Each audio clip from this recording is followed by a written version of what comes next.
மலேசியாவின் கடன் சேவைகள் துறையை ஒழுங்குபடுத்துவதற்காக நுகர்வோர் கடன் மசோதா 2025 நாடாளுமன்றத்தில் நிறைவேற்றப்பட்டுள்ளது.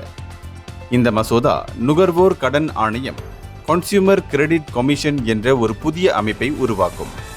இந்த ஆணையம் தற்போது எந்தவொரு அமைப்பாலும் கண்காணிக்கப்படாத கடன் சேவைகளான பை நவ் பே லேட்டர், காரணிப்படுத்தல், குத்தகை, கடனற்ற கடன் வாங்குபவர்கள், கடன் சேகரிப்பு, கடன் ஆலோசனை முகவர் போன்றவற்றை ஒழுங்குபடுத்தும்.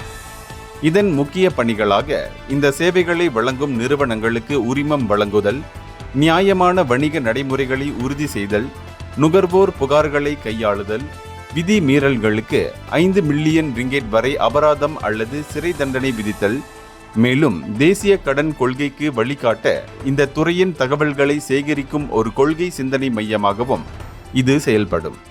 தற்போது குத்தகைக்கு வாங்குதல், அடகு கடை, கடன் வாங்குதல் போன்ற சேவைகள் வேறு அமைச்சுகளின் கீழ் இருக்கும்.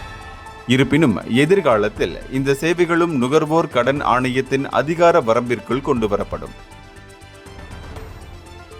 இந்தியர்களின் இதய குரல் மக்களோசை.